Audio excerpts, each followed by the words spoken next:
সুরেশ একদিন অফিস থেকে বাড়িতে ফিরছে, বাড়িতে ফেরার পথে দেখে রাস্তার ধারে অনেক ভিখারি, কেউ বসে ভিক্ষা করছে, কেউ দাঁড়িয়ে ভিক্ষা করছে। তো হঠাৎ করে তার চোখটা না কেমন হয়ে গেল যে আমি কাকে দেখছি এখানে বসে ভিক্ষে করছে। তখন দেখে দূর থেকে যে তার মা আর বাবা বাটি নিয়ে বসে আছে, ভিক্ষা করছে। সে দূর থেকে দেখে তার চোখ দিয়ে জল পড়ে গেল, আর ভাবলো আমার মা বাবা এখানে কি করে আসলো। তার মানে আমি যে এতদিন বাড়ি ছিলাম না, অফিসের কাজে আমি বাইরে গিয়েছিলাম, আজকে বাড়িতে ফেরার পথে দেখি আমার বাবা মা রাস্তায়, কেন, কি কারণে। তখন সে আর মা বাবার সঙ্গে দেখা করেনি, শুধু জায়গাটা দেখে রেখে গেল, তারপর বাড়িতে চলে গেল। বাড়িতে যাওয়ার পরে বউকে বলল, হ্যাঁ গো কেমন আছো, ছেলে মেয়েকে নিয়ে খুব আনন্দ টানন্দ করছে। করার পরে বলো, কী গো আমি বাড়িতে এসছি অথচ বাবা মা আমার কাছে আসছে না।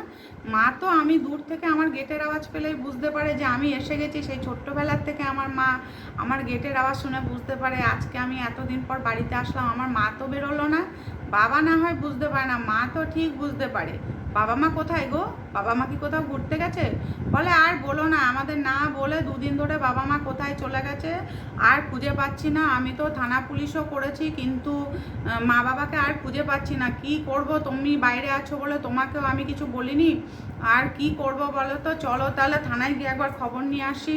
তখন বর বলল যে না, তোমাকে আর যেতে হবে না, আমিই যাচ্ছি। তা সুরেশ আবার করলো কি, থানায় গেল।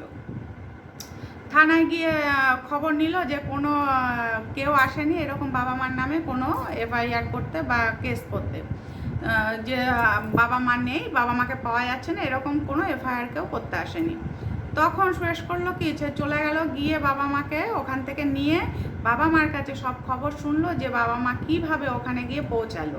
সব শোনার পরে তাদেরকে একটা ভালো রেস্টুরেন্টে খাইয়ে খাইয়ে দাইয়ে একটা হোটেল ভাড়া করে সেখানে বাবা মাকে রেখে তারপরে সে বাড়িতে আসে। বললো, হ্যাঁ গো বাবা মাকে খুঁজে পেলাম না, বললো পুলিশ তো বললো যে এরকম এরকম ব্যাপার। তখন ছেলে মেয়েদের কাছে জিজ্ঞেস করলো, হ্যাঁ গো তোমার ঠাকুমা দাদু তোমাদের কোথায়, কি কিছু হয়েছিল ঠাকুমা দাদুর, কি কারো বাড়ি টাড়ি গেছে না কি, কি গো তোমরা খুঁজেছো? তো ছেলে মেয়েকে বলার পরে তখন মেয়ে তো ছোট ছিল, মেয়ে অত বুঝতো না বলে বাবাকে সব বলে দিয়েছে, বাবা মা জানো তো ঠাকুমা দাদুকে খেতে দিত না, সব সময় মা ঠাকুমা দাদুর ওপর অত্যাচার করতো, ঠাকুমাকে দিয়ে সব কাজ করাতো। তারপরে একদিনকে ঠাকুমাকে ঘাট ধাক্কা দিয়ে, দাদুকে ঠাকুমাকে ঘাট ধাক্কা দিয়ে মা বাড়ি থেকে বের করে দিয়েছে।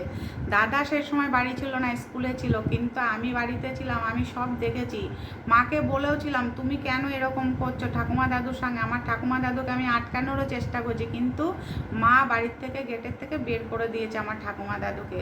বলো বাবা মা কত অন্যায় করেছে বলো, আমার ঠাকুমা দাদু কোথায় আছে? খুব কাঁদছে তখন মেয়েটা। তখন বাবা বললো, তুমি চিন্তা করো না, ঠাকুমা দাদুকে আমি ঠিক খুঁজে বের করে নিয়ে আসবো। তখন বউকে বললো, তুমি তোমার লাগেজ গুছাও। তখন বউ বললো, কেন গো? বলছে চলো না ঘুরতে যাবো, কোথাও ঘুরতে যাবো। তখন বউকে লাগেজ গুছিয়ে নিয়ে সে করলো কি, মা বাবা যেখানে ভিক্ষা করছিল সেইখানটায় নিয়ে বসিয়ে দিয়েছে একটা বাটিতে। বলছে আজকে থেকে তুমি এখানে ভিক্ষা করবে, যে জায়গায় আমার মা বাবাকে তুমি এনে দাঁড় করিয়েছো সেখানটা আজকে থেকে তুমি থাকবে না। তুমি তোমার বাপের বাড়ি যাবে না, আমার সংসারে যাবে না, ছেলে মেয়েকে পাবে না, আমার বাবা মাকে তুমি পাবে। বলছে আমার বাবা মা হারিয়ে গেছে না, আমার বাবা মা বাড়ির থেকে বেরিয়ে গেছে, এই কথা তুমি বলেছিলে না। তাই বউকে বলেছে আমি তোমার ওপর কোনো অত্যাচার করবো না, এই যে ভগবানের সামনে তোমাকে বসিয়ে রেখে না, যা বিচার করার সে করবে। আর আমার বাবা মাকে দেখবে, আমার বাবা মাকে চলো নিয়ে আসছি আমি আমার বাবা মাকে। তখন সে ভালো ড্রেস ট্রেস পরিয়ে মা বাবাকে নিয়ে আসবে। বলছে এইখানে বসে আমার বাবা মা ভিক্ষা করছিল, যার ছেলে এত বড় চাকরি করে তার বাবা মা এখানে বসে ভিক্ষা করছিল। তোমার লজ্জা করলো না? তুমিও তো মা হয়েছো, তোমারও তো সন্তান আছে, তোমার সন্তানরা দেখেছে তুমি তো আমার বাবা মার সঙ্গে কীরকম ব্যবহার করেছো, তাহলে ভবিষ্যতে তুমিও সেরকমভাবে, আজকে থেকে আমার ঘরে তোমার কোনো জায়গা নেই।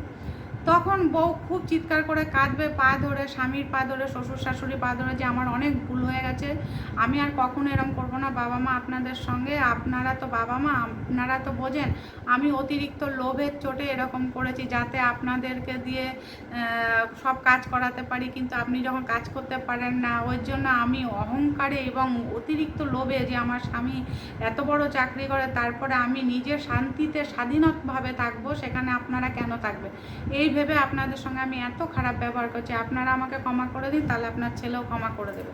তখন শ্বশুর শাশুড়ি বউয়ের মাথায় হাত দিয়ে বললো, ঠিক আছে মা, তুমিও তো মা হয়েছে, তোমার সঙ্গে যদি এরকম তোমার ছেলে মেয়ে করে তোমার কেমন লাগবে? তখন বৌমা ছেলেকে বললো, বাবা চল বাড়িতে চল, সবাই মিলে একসঙ্গেই থাকবো, তুই বৌমার সাথে রাগারাগি করিস না। তখন সবাই মিলে বৌমাকে নিয়ে বাড়িতে চল। আর ছেলে বলে, এর ফার্দার যদি কোনো দিন আমার বাবা মার সঙ্গে খারাপ ব্যবহার করেছো, তাহলে সেদিন থেকে তোমার সঙ্গে আমার সম্পর্ক শেষ।